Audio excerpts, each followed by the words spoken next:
In today's topic, we're going to be discussing the Afrodescendant nation unity, self-determination, and reparations. And we have guests on the line that's going to break that down for you and share the history and what they are doing and how they invite you to become a part of this process. So, as we have begun our shows in the new tradition of giving you some news, we're going to, wow, this is actually interesting. I didn't even think about how these two stories I'm about to share actually are interrelated. So anyway, this first article says the call for reparations to compensate for the enslavement of black people in America has been long ignored. Local organizations from coast to coast have taken the task of redistributing thousands of dollars to black people. This is a controversial subject, but it's in the news, and more groups are doing this, raising money in the name of reparations, distributing it in our community. And the article goes, at an extended stay hotel on the outskirts of Louisville, Kentucky, Kanisha Carey stepped outside to get some air.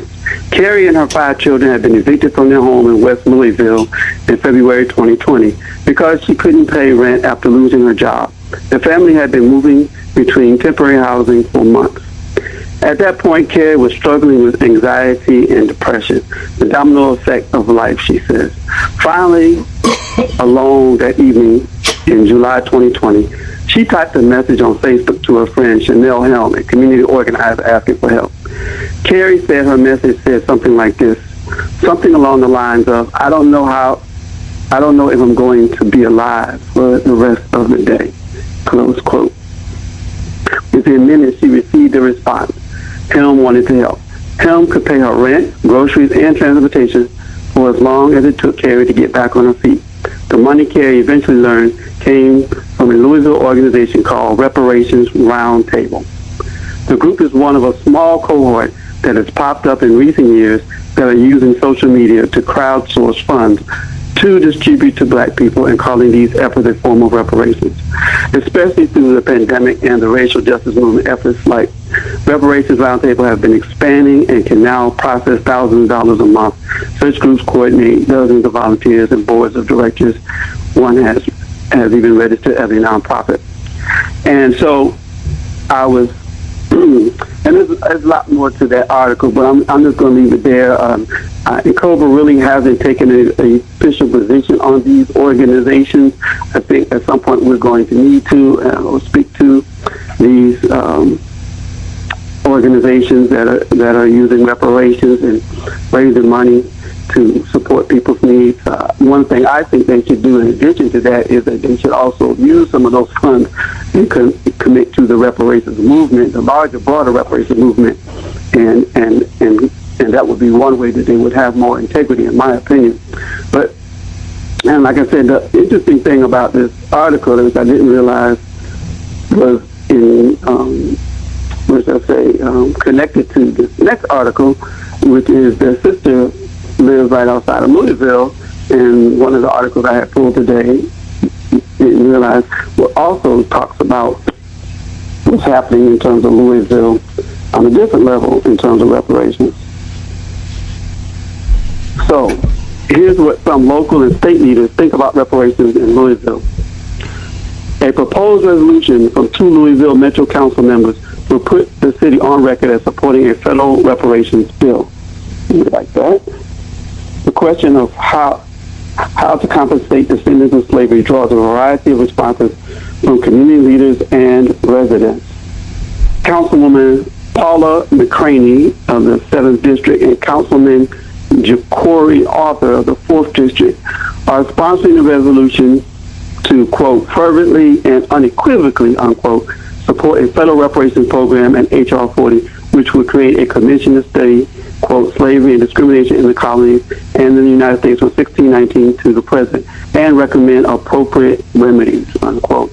In April, the House Judiciary Committee voted 25-17 to advance the federal legislation, and although President Joe Biden has expressed support for H.R. 40, it could face challenges to pass and overcome a potential filibuster in the evenly divided Senate, and we've talked about that many times.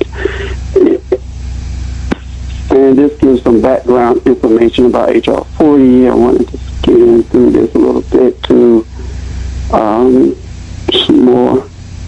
One of the things that's interesting about this article, it talks about Rand Paul and his Raul Cunningham, president of the NAACP Louisville branch, said he supports H.R. 40 simply because that bill is the first bill attempting to bring different thoughts around reparations, come together, and have an honest discussion on what we think reparations should be. You can have 20 different African Americans, and you'll get 20 different opinions about what reparations should be. There is no general consensus, Cunningham said. But I was not objected to McCraney often introducing legislation because if the government gave me 40 acres and a mule, I wouldn't know what I didn't even read that. What the hell to do with the mule, close quote. Anyway, that's the NAACP for you. So anyway, we're going to focus on some people who have some concrete ideas about how do we move reparations and what the end game would look like. And I'm going to bring on the line now the Minister of Foreign Affairs for the Afro-Descendant Nations, Minister Raushan Shabazz, and he's going to tell you a little bit about the history of the word first Afro-Descendant and why that is so important, and then also how it evolved into the Afro-Descendant Nation and the work that they're currently doing. Brother Raushan? Yes, sir. Can you hear me? Assalamu alaikum. Yes, good evening, Jamoke. And good evening, audience. Jamoke, I appreciate you allowing us to come on. We have a long-standing relationship, and thank you for taking the stand that you take, for fighting for our rights, fighting self-determination, fighting for reparations, and I appreciate it. One of the things you touched on, you talked about how reparations is becoming a household name now. More people are getting involved in reparations. If you notice, people are a lot more conscious than they used to be. People are waking up.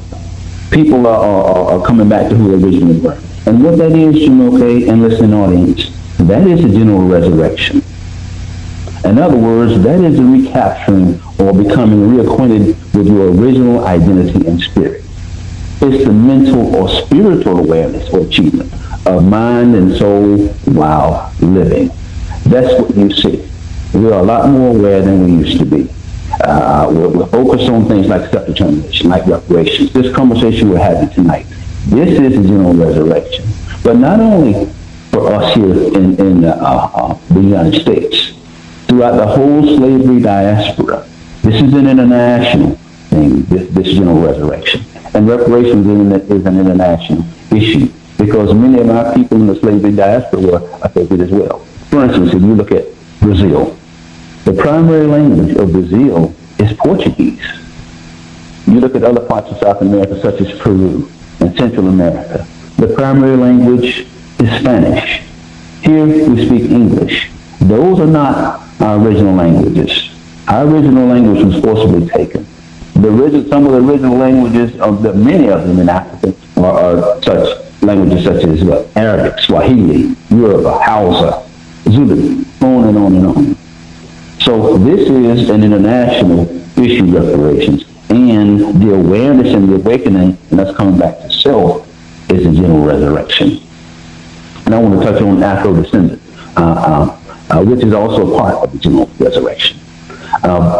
That term has been used before by some countries in South America. The Honorable Silas Muhammad has been going to the United Nations for some years now, fighting on our behalf of reparations. His first intervention, I think, was back in 1994, if I'm not mistaken. But upon him going to the United Nations and making the argument, we learned that the United Nations did not see us as a separate nation. They saw us all as one here in America. And we know that there are two different nations, and we were a different nation. And not only that, you see that in the Constitution. We were 3/5 of a man. We were two different nations. They took us from our homeland. Once Mr. Silas Muhammad made that argument, and they saw They were two different nations. They weren't quite sure what to do. They didn't know where we fit. We did not exist politically as a people in the United Nations. And we know that reparations is something that's paid from a government to another government. But we didn't exist as a government, as a nation, in their eyes politically. So what the United Nations did is they held a forum in La Ceiba, Honduras in 2002. And there were 19 different delegates from 19 different countries, such as Canada, Latin America, Argentina, Bolivia, on and on and on, Panama, Paraguay. And collectively, they came up with the term Afrodescendant. Some of the countries were already using it. So for the first time, we decided who we were. We didn't let the United States determine who we were, African American, Negro, what have you, on and on. We collectively chose Afrodescendant. And so now we'll recognize our political identity is Afrodescendant. And so we are the Afrodescendant government. All right. And then do you have the definition? I understand that Silas Muhammad, like the different countries were already using Afrodescendant, and then so he decided to clarify it, so we have a definition of what it is. Do you have that available? Yeah, I do. And thank you, Jamoke, for reminding me of that. I have it in front of me, I just glossed right over it. I appreciate it. Okay, the definition of Afrodescendant. The term Afrodescendant refers to the descendants of people who were forcibly dispossessed of their homeland, Africa. Number two, were transported to the Americas and slavery diaspora for the purpose of enslavement. Three, were subjected to slavery. Four, were subjected to forced mixed breeding and rape. Five, have experienced through force the loss of mother tongue, culture, and religion. And number six, and/or have experienced racial discrimination due to lost ties or partially lost ties to their original identity.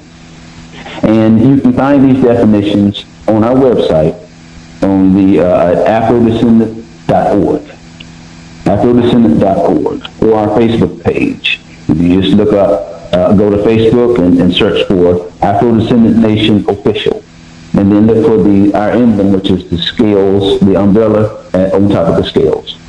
And we have those definitions there and additional information, as well as contact information. Thank you, Jamoke. Sure, great. Well, let's see if we have some of our other guests on and bring them into this conversation. Is Pastor Victoria on? No, I do not see.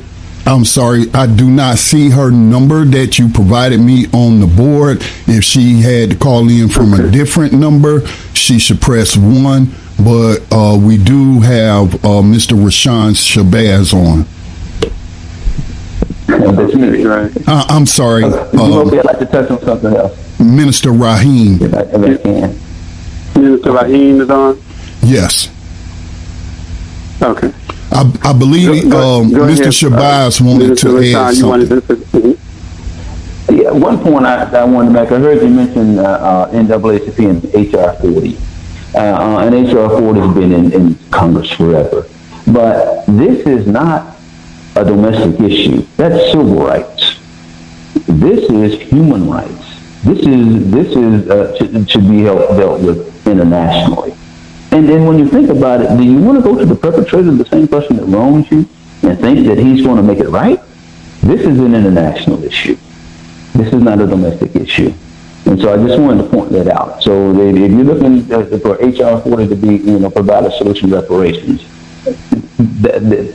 this is international. It should be taken to the World Court, and it has been taken to the World Court.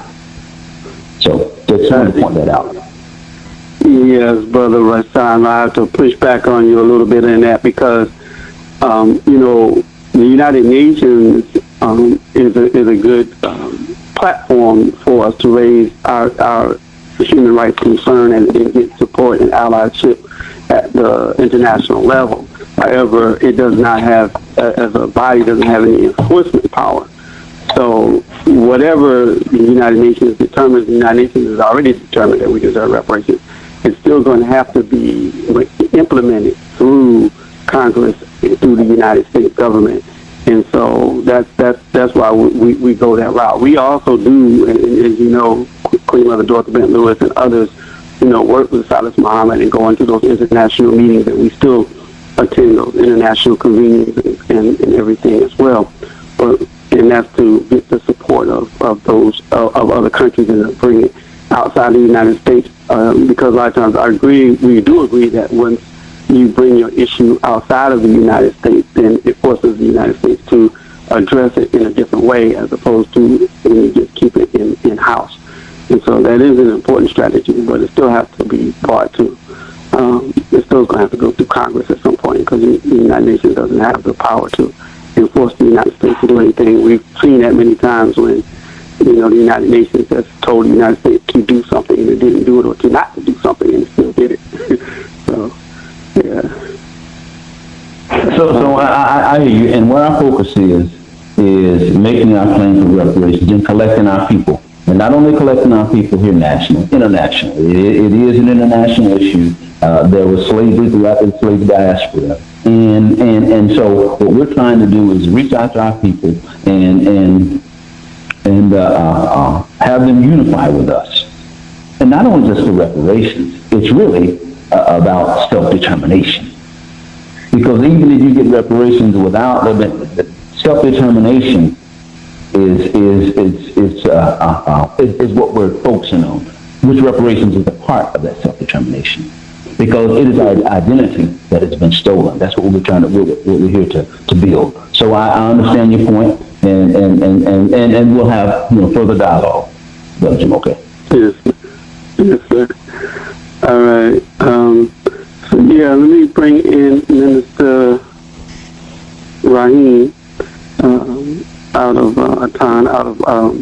Chicago, right? Yes, sir. Yes, sir. And actually, because I've had Mr. Raushan, I didn't really give him an opportunity to introduce himself with the introduction I gave him. So let's start out by you giving a little introduction of who you are and how you are connected to the Afrodescendant Nation. Certainly. First, I'd like to thank you for asking me to be on your show. It's a pleasure to hear your voice again. Since the first time we met in Atlanta, pushing for us as Afro-descendants to come together in the leadership conference that we might be all on one accord. I am Minister Raheem Kasserati. I'm the founder of the Temple of Mercy Association here in Chicago. We've been incorporated since 1990. For over 30 years, we've been an all-inclusive black conscious righteous movement dedicated to the upliftment of black people in America first and then the world. I'm also a advisory board member of ABJ Community Center, Community Service Center, under the direction of Pastor Victoria Brady, and I work I am the coordinator of the public safety program. I'm also the president of the United Black American Progress Association, founded by Dr. Webb Evans. They call him Mr. Die Black.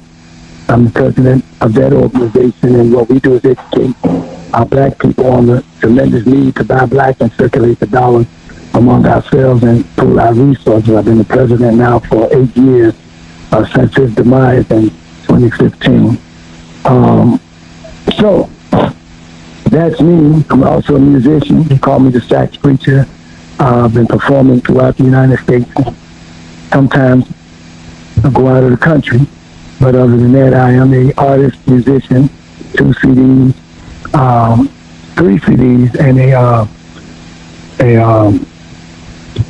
what they call it, video, whatever they call it, that's out. But anyway, all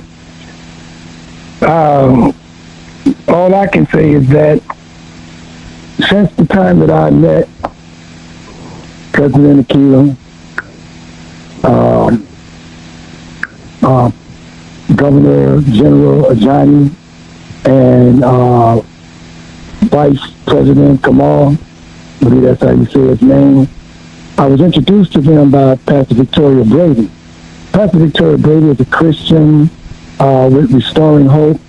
My organization is an all-inclusive movement where we work with and deal with our brothers and sisters of all the denominations that they happen to be up under, that we might come together in the spirit of unity and oneness. I've been working with her for about 2.5 years now on unity and peace among our brothers and sisters in the community, addressing the gun violence, as well as being a part of and being in those meetings where they talk about reparations and sovereignty and having our own name. I am a member of NCOBRA, Chicago chapter, under Brother Cam Howard and Barbara Baker. I've been a member of NCOBRA for about maybe 10, maybe 12 years. So in the spirit of unity, I do get involved and join other people's organizations. We ask them that they join ours, and that is one of the steps toward unity in a unique way, that we all are part of the other movement, which makes us all a part of the whole. So that's my take. And as far as reparations, I stand behind our people on that, but I do understand that they only give reparations to actually other nations, like the Chinese in China and other groups. They give it to nations and black people in America, who I call the 13 tribe, who are looked at as 13% of the population. But there was a commission that was put out by a governor in the state of Illinois called Governor Otto Kerner, and he named that commission the Kerner Commission, that he wanted to find out what it was between black people and white people in the United States, and really come back with the information. And the information that they came back with when they made their report was that there are two nations in America, one black, one white, separate but unequal. Now, so they already recognize that we are a nation, but we're not a nation on paper, and we are so divided with each other that it's hard to get us to come up under a name.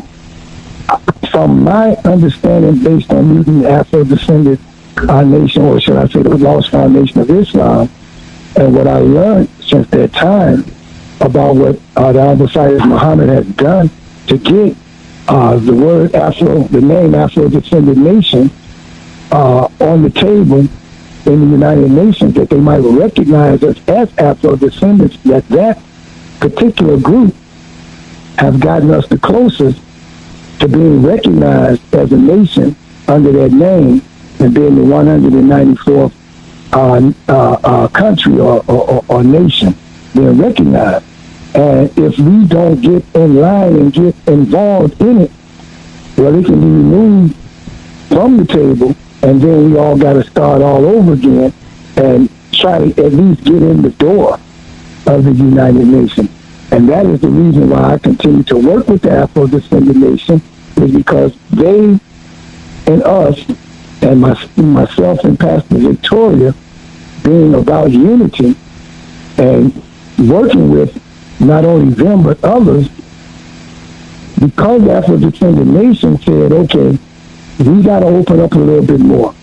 We got to figure out how can we get those who are not members of the Lost Foundation involved in this, and see that it's not us trying to make them Muslims or bring them into the Lost Foundation of Islam, but we're trying to bring them to take upon themselves that name, Afro-Descendant. And so they allowed us to be a part of different meetings that they're in to try to help edit and restructure constitutions and different things that will make it more palatable for others and other religions and other ethnic and cultural backgrounds, not ethnic, but cultural backgrounds of black people, to be able to receive and accept that name, Afro-Descendant, as our name, not black, not any of the other. And so I don't mind working with them on that project, and that's what we've been doing for a while, working with them, the Afro-Descendant Nation, on trying to see how we can get other black people to get involved before it's too late. That is the closest we've gotten to being recognized as a nation to get our reparations and to be able to be among the 193 nations that are already recognized, to where we would be able now to talk with other nations as a nation and begin to,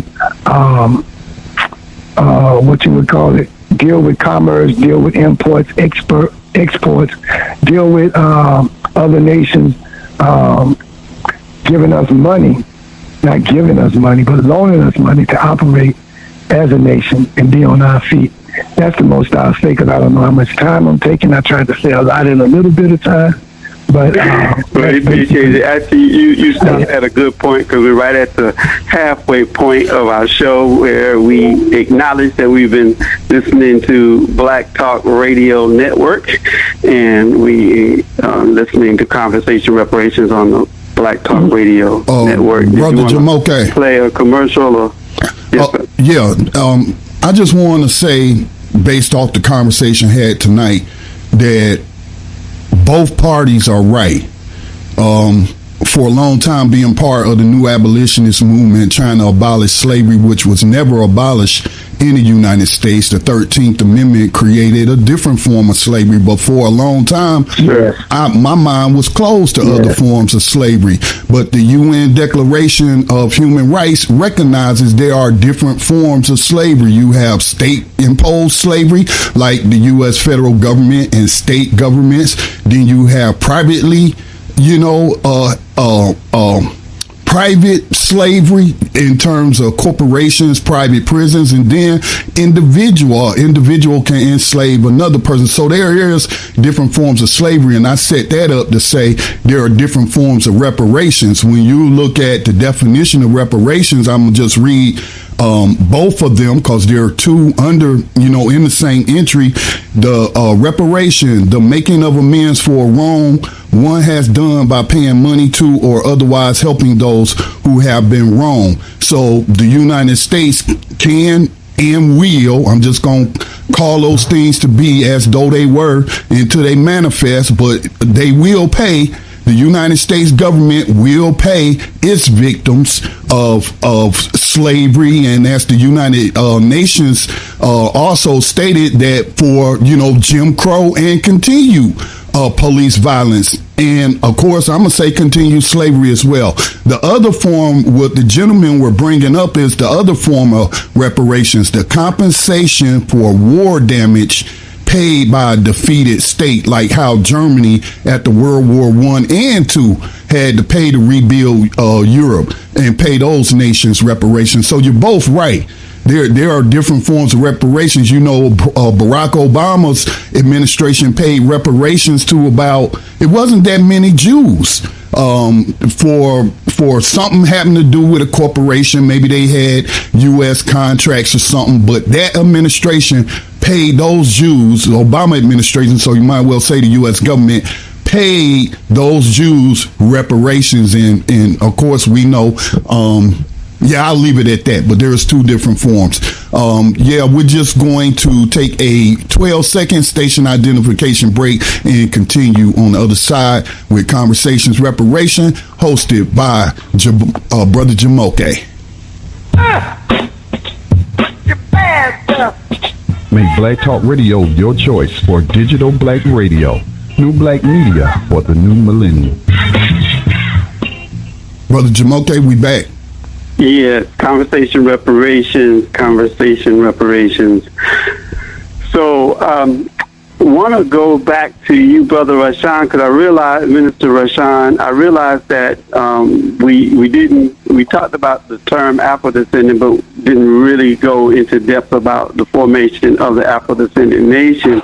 And, Minister Rahim talked about that, somewhat in his, when he was talking. And I think, you could maybe give us a more broader context of that. Mm-hmm.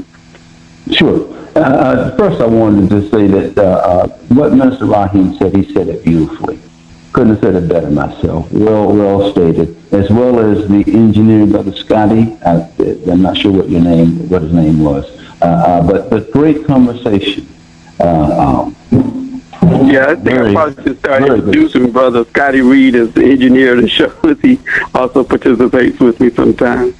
Yeah, so he makes some good points. But what we're doing is we have a nation of our own, the Afrodescendant nation, and we have the Afrodescendant government. We are practicing governing ourselves. Yes, we have our president, President Akila Mukaram, whom I'm grateful here to be here representing as her Minister of Foreign Affairs. We have senators. We have congressmen, congresswomen. We do. So what we're doing is practicing government. We're practicing having a government of our own. And we've been working with Minister Rahim, with Pastor B, with you, Brother Jamoke, and others, and we will continue to do that to build our government.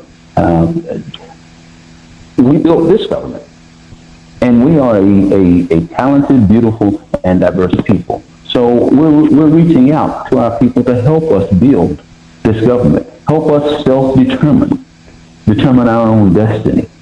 And so we've been meeting now with different groups for some time now, 2+ years, and we plan to continue to do that. You know, as I know, a government is evolving, forever evolving. You look at the United States, this government's over 200 years old and still making amends and still making changes. Not necessarily for the better, but that's what we're here to do. So we're reaching out to our people to help us build this government because it's a government for all, regardless of your religion, regardless of your political views. We are all Afro-descendant. And so what we're doing with the Afro-descendant nation and the Afro-descendant government is actually practicing government because eventually we have to rule. We have to determine our own destiny. And so we're practicing that now, based on truth, based on that which is right, regardless of your religious or political views. This nation is for us all. Yes. And thank you for that. You know, I was thinking about, you know, in also in further unity, I was thinking about, you know, like the foundation of N'COBRA, because, you know, when N'COBRA was first put together, or the call was put, out there, you know, the people who primarily came and to those early meetings were Black nationalists. They were people who believed in us having our own nation, or as Minister Rain said, we already are a nation, but actually even, you know, going deeper with that, like the Republic of New Africa and other formations that, you know, understand the importance of us forming ourselves as a nation. And then there were some who were interested in repatriation. But either way, both of those are, you know, stronger measures of self-determination to go along with reparations. And I think that, yes, you know, in N'COBRA, you know, we strategically caught ourselves embracing those who wanted to not necessarily separate themselves and form, you know, our own nation and or repatriate, so that we could, you know, also, you know, as a form of unity, so that we could bring more people into the reparations movement. But at the core of N'COBRA has always been, you know, I'm sitting here thinking about that. Somebody might get mad if I say that. But at the core of N'COBRA, I'll still say, at the core of N'COBRA, at least at the founding anyway, was always understanding of the importance of nationhood and separation and or repatriation. So we are on the same page in terms of that. And, you know, Minister Rahim also mentioned that, you know, there was a conference, and we could talk a summit. As we talk about that a little bit, I was also part of some of the planning for that, along with Pastor Victoria, yourself, Minister Shabazz, and Mr. Rahim, and we all worked on this idea of bringing people together around this issue of Afro-descendants and around the issue of reparations. And, you know, we had the convening, and, you know, wasn't what we all wanted it to be. However, you know, we're going to continue to, you know, organize and work in terms of bringing in more people and bringing in, you know, creating more unity with our people around this idea of self-determination and reparations. And I was just wondering if maybe Pastor Victoria got on the call. Do we know? I do not see her telephone number as of yet. If she's on and call from a different number, please press 1. Okay. All right. just want to touch on one thing about our differences. Yeah, that's something that we shouldn't let come between us. For instance, myself, I will always believe in the teachings of Master Farad Muhammad, of the Honorable Elijah Muhammad, and the Honorable Silas Muhammad. I will until I die. However, if someone else has a different belief, that shouldn't prevent us from working together, especially if we have the same goal towards self-determination. So that, and if you look at, even in our daily practices, you work, many of us that have jobs, that are a part of communities, we don't all agree, don't all have the same religion, but we find ways to work together. Why can't we do that for ourselves? And I know you already understand that, okay, but this is for the listening audience. We have to stop letting those things come between us. This is about our self-determination. It's about us coming together. And despite our differences, our different political views. And that's something that we're practicing now, Jamoke, us, yourself, or Pastor B, and other organizations. So I just wanted to kind of touch on that. And Mr. Raheem, you wear a whole lot of hats. I'm just wondering, how do you do all of that and still bring people to the reparations table?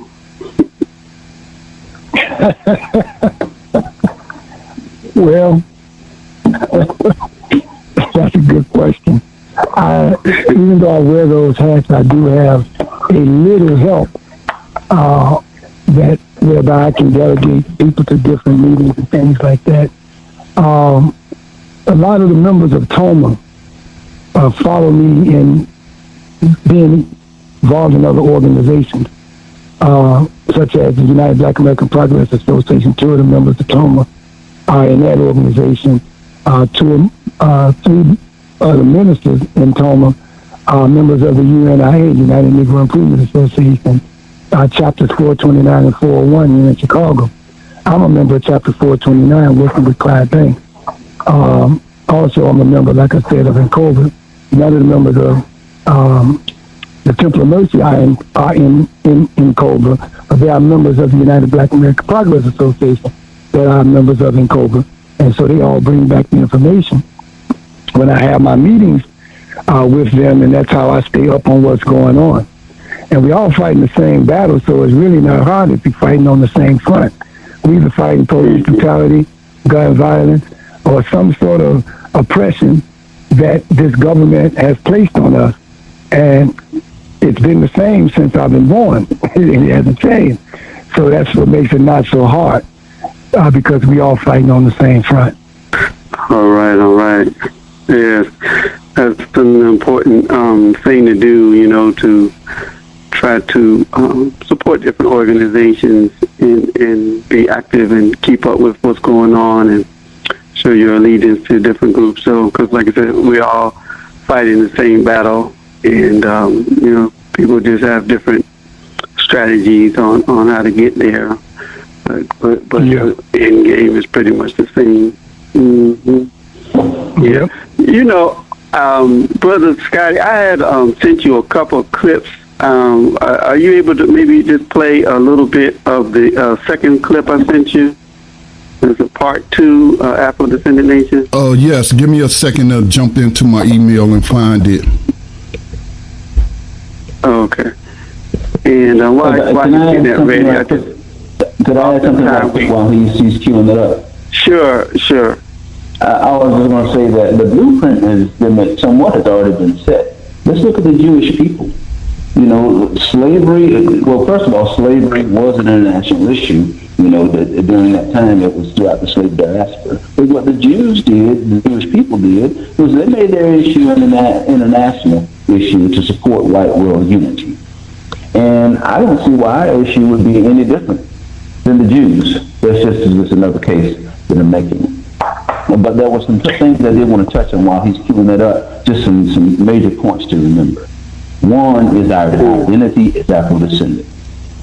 The other is it's recognized already internationally and being used by people of African descent around the world. A government is the apparatus used to receive reparations. Our government's name, the Afrodescendant Nation. Reparations is paid from one government to another, and then this other thing is that We are right now in the general resurrection. We are coming to the mental and spiritual awareness or achievement of mind while we are living. This is our day. This is our time. This is the general resurrection.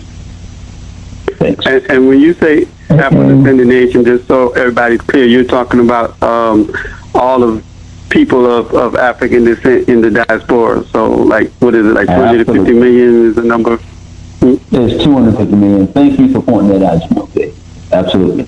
All 250 million. So this is Governor General, I believe, Governor General Johnny speaking at a conference a few years back. I'm still trying to get it up. I'm sorry. I had to pull it up on on this computer, and it's running a little slow in order for y'all to be able to hear it. But I got the email now. You said part 2.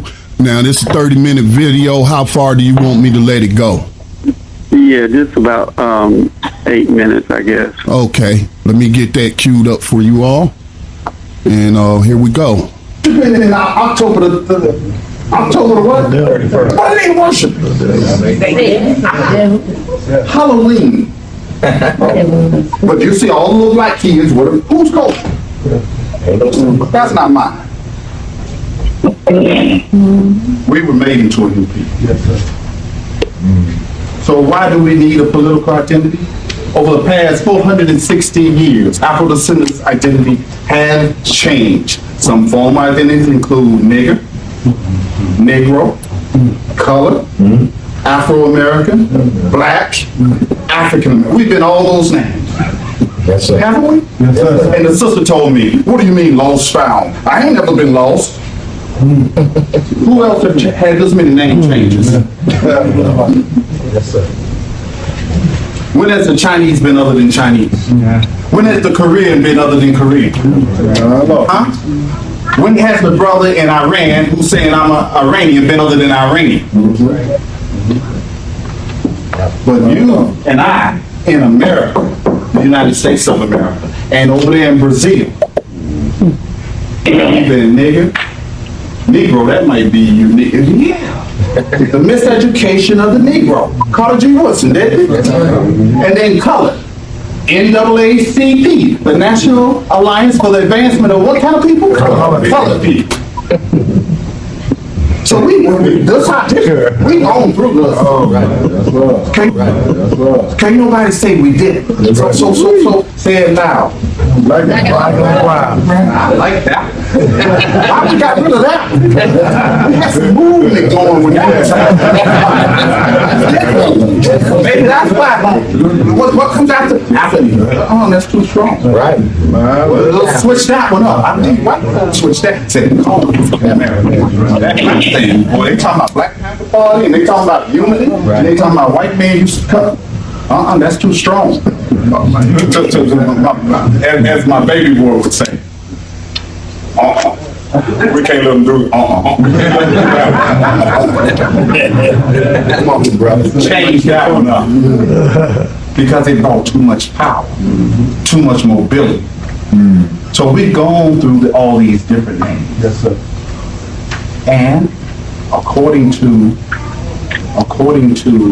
one of the professors who was writing, and I think he was writing for Mr. Muhammad, Professor Saminsky, I hope I'm saying his name right. He says, according to that Article 25, your culture, your religion, your language, he says, a person's language, but not just any language, their mother tongue, intimately ties them to their identity. Yes, sir. A person's language, as brother say it one more time. A person's language, but not just any language, their mother tongue intimately ties them to their identity. So a person speaks Mandarin. What are they? Chinese, right? A person speaking Korean. What are they? Yeah, right? A person speaking Yoruba. That's right. Yes, intimately tied. A person speaking English.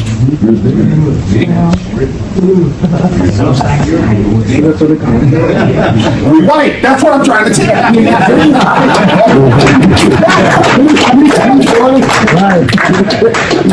You see? trip to UN, to the USA. I thought y'all were Americans. Why you wonder why we let? Don't blame us. You were the one talking about I'm African American. Your language intimately ties you. So you hear the brothers speaking Arabic, you know where they're from. Yes, sir. It is true, and I think the professor wrote it for Mr. Muhammad because he jumped on it. He came back, and he said when we went over to Santiago, Chile, he said, "Tell them that we didn't come to the Americas as Anglo-Americans, speaking English and practicing Christianity. But also tell them that we didn't go to Brazil as Portuguese speaking, practicing the Brazilian culture. And also tell them that we didn't go to Colombia as Spanish speaking, practicing the Anglo-Spaniards culture." Because he had gotten the message. Connect all of us. 250 million is a stronger message than 40 million. And that's where we need help. We need a tag on every one of those umbrellas. And we need to make the umbrella as big as the city of Chicago. We got so many black people who have power and growth and unity and can stand up like Chief came and demand we're going in this direction. Not one of us, Prince. When I came here, I was 28 years old. You were a young man when I first met you, very young. And you still got the fire. You still got the strength. You haven't lost the mission. It's time for us to get this thing done. Don't you want to see it? Absolutely. Don't we owe it to the principal? That's right.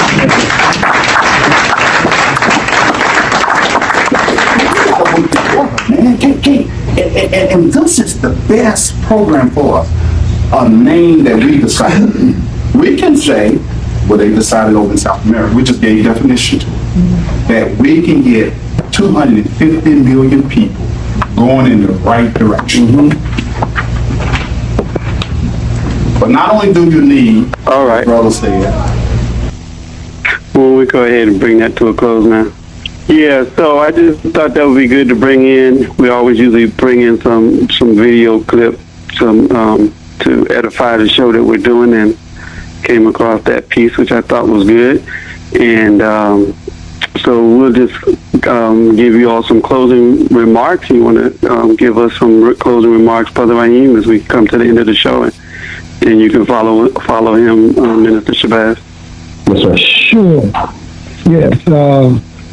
Well, for one, I like your show, Brother Jamoke. You have a show that's, I would hope would gain prominence among the iPod shows that I've been listening to, because this is information our people need.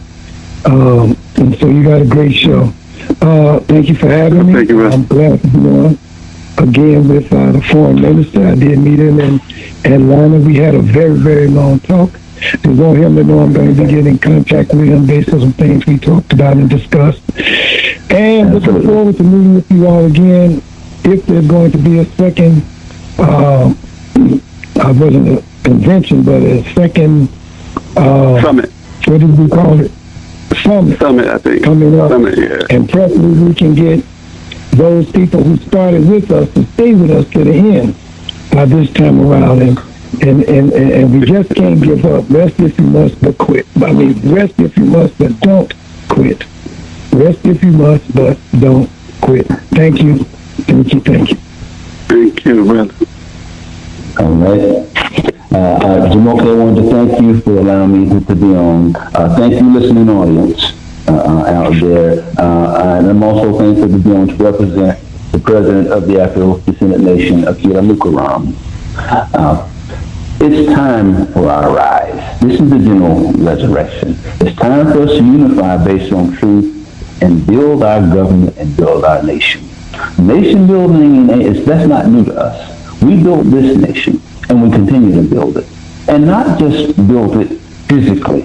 We built it with our intellect. We built this nation with our ideas. How many times have we come up with an idea or an invention that was stolen or someone else took claim for it? We built it with our creativity. We have everything we need to build our nation. Let's come together, build this nation, build this government, and take our rightful place on this planet Earth. Thank you. All right. Yes. I appreciate that. I was thinking about that. Oftentimes, I share with people when we talk about nation building that, the talent that we have in the United States, and we just limit it to the United States for a minute. There's the talent that we have in the United States. If we were unified as a nation, we have the top engineers and scientists and doctors and creative minds and artists that influence culture, and we would be one of the most dynamic countries on the planet. Even just recently, I saw Brother Superway, who also was a part of the summit. He had posted on Facebook how the largest number of gold medals, actually the largest number of medals, period, in the Olympics, gold, silver, and bronze, went to the diaspora and African nations, which is interesting because when you think about the Olympics, we always think about like the United States and China getting most of the medals. But and I need to get the details of that graphic that he had, but it looked like he combined the African nations with the diaspora, and we came out on top with the most medals in every category. So, it's not surprising. It's just, it's who we are. And so, we just have to have that nation consciousness to go along with it so that we can move in a different way, a different force and different power on this planet. You're trying to say something that you put, Scotty? No. Oh, was somebody trying to say something? I was bearing witness. I was bearing witness to what you were saying. Oh, okay, all right. Well, give thanks. Again, that excerpt was from Governor General Johnny McCrum, if I'm pronouncing that right, and so we are coming to a close now to Conversation Reparations. We've had a good show discussing Afrodescendant nation, and actually I was talking about the history of NCOBRA. NCOBRA was actually founded, one of the first convening meetings was in September, so I'm thinking about putting together a show coming up in September with some of the founding members of NCOBRA, and we'll talk about how NCOBRA came into existence and get some of the history of NCOBRA as well as the current work that we are currently engaged in. But again, it's been a great show. We've been our guest, Minister of Foreign Affairs, Minister Raushan Shabazz, and we've been working together over the years in NCOBRA, with NCOBRA and the Lost Foundation, working together, as well as Minister Raheem Atan, that I've just recently come to know, and we've been working together as well. And he works with my crew up there in Chicago, and Brother Cam Howard and Barbara Baker, so good to hear that. And so we've been listening to, and also thank my engineer, Brother Scotty Reed, who couldn't do the show without his assistance. And so you've been listening to Conversation Reparations. You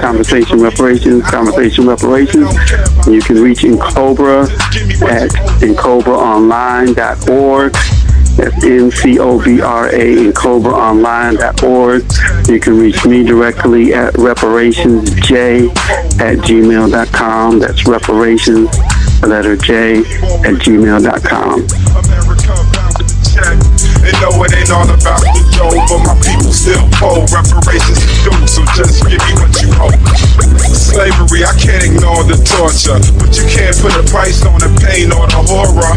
And they ain't done nothing for the poor of actions. Speak for themselves, and inaction is the gag order. But I ain't waiting on dudes. 40 acres and a mule. Once you take me for a fool, I ain't a hater, but didn't they cater to the Jews and the Japanese in America, home of the brave? When they set us free, but we still gotta work like a slave just to get paid minimum wage. Affirmative action, that's minimum.